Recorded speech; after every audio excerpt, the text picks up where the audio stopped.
Hi, everyone. Today is January the 19th. My name is Anne-Marie Band, and this is the Moneyball Morning Report for the Benzinga Pro platform. Let's take a look at SPY. Zooming. All the buyers have the zoomies, for those of us who have dogs, and we know what the zoomies are all about. Yeah, where are we going? I just drew Fibonacci, maybe 484, maybe 497. That's monstrous. But here's what we want to look for. First 15 minutes of the day, you want to measure that high and low. If after the first 15-minute candlestick formation, we are holding a low or holding a high, we're going to either continue or reverse this upside trend. So let that be your line in the sand. If you're looking for, hey, where's the old resistance, new support area? It's now sitting round and about 476. My suspicion is we give some of this back because this felt like a lot of short covering. It moved quickly and continued to grind up, and that usually is traders going short and then having to buy to cover, going short, having to buy to cover. All right, what's the best candlestick to watch for today? My thought is that it's either the hourly or the 30-minute. And here's what I mean by that. If you're looking for a cycle of trend, notice this 30-minute candlestick just moved with the sentiment number that just came in, filled the gap, and then bounced right back up. So my suspicion is that as long as we stay above 477, Bob's your uncle to go long. Now, 477, 479, that's $2. So it's pretty big. What we can do, of course, is as it comes into the top of our Keltner channel, we can watch for these higher highs that make themselves away from the band.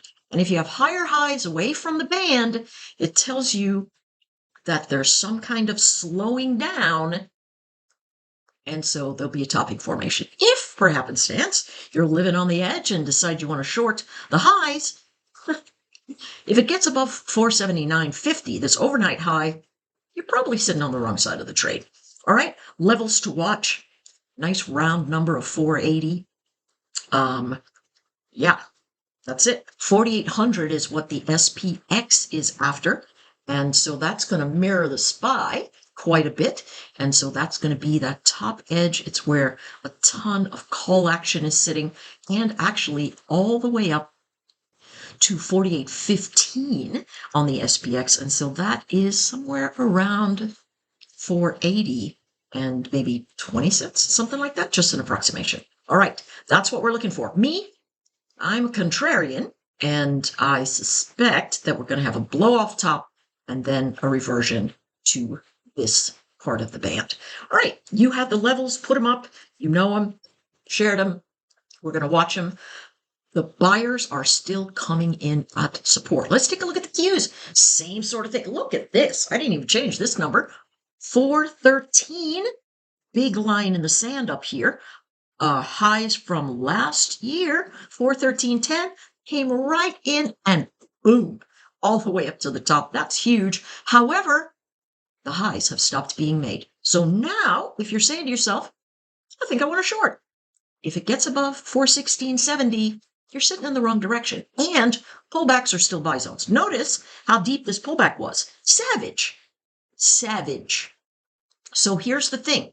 If you say to yourself, I'm going to buy heavy congestion, and it loses that heavy congestion, get out of Dodge, wait for the fade, and then try the buy again. All right? Heavy congestion buys down in this area near 450. Let's put this on an hourly, shall we? Yeah, right around here. They're still buying it, folks. Notice this ledge is saying, I still want to be long.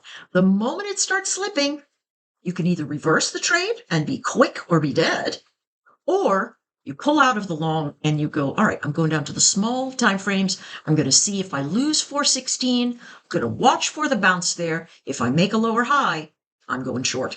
Those are the numbers. Buyers are in absolute control, but again, this looks like a blow off top to me. It's the IWM. Trade this one very much, but it is trying to recover. Notice lower lows away from the band. Same sort of mindset as you might look at using a Bollinger Band. The Keltner channel, I just like it a little bit better. for a number of wonky reasons, but we don't have to worry about that. Take a look. The last three candles, the one you're in and two to the left, tell you what directional flow is looking like. The candles further to the left tell you where the traders are sitting at heavy congestion. This area right here is a range that we have bounced into at resistance and then come back down. My thought is they hold the low until they don't, right? So 189 looks like a great support zone in the near term, and 193 to 195 looks like a good move to the upside, right? Pullbacks are buy zones. Use that hourly chart. It can help you along. Let's go to the ES. For those of us who love to trade the futures, which I am one, you guys know I trade the futures as my main source of income. And so here we are taking a look at the price patterns.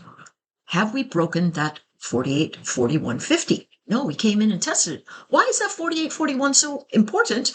Well, it's the high of 2023, and we came in, kissed it, and now we are fading. All right. So my thought is either you're swiftly short or you're thinking about taking a long at that support zone, which looks like old resistance. You can see the buyers coming in here trying to do something in that price action event.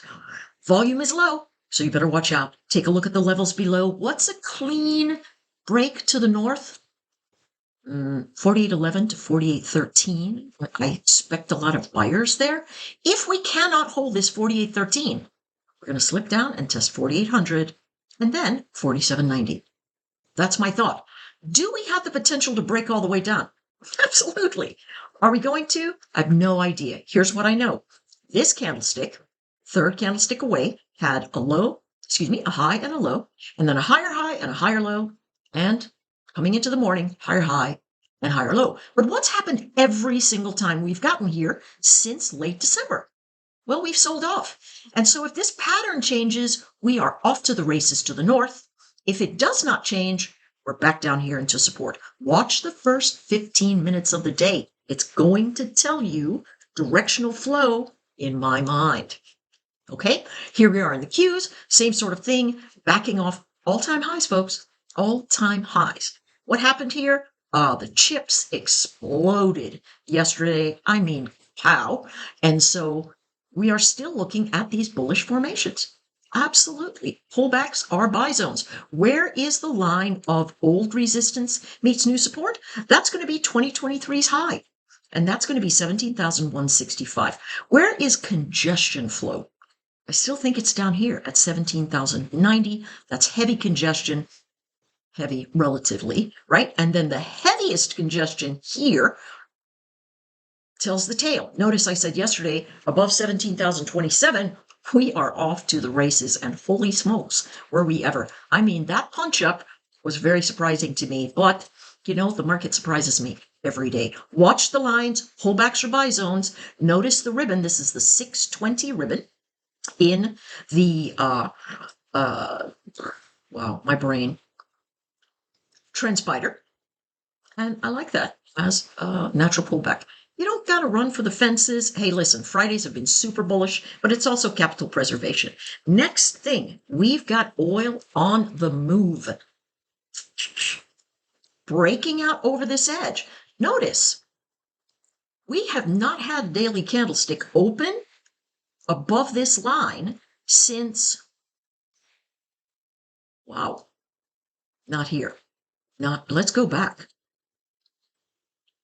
Jeez. Last time we had one open up here, it was all the way up there. Okay, so this is the first candlestick open. It turned red on that day. I still think we're in congestion, but we really have ourselves a break into this space. Watch it exhaust. I think it's a long action today.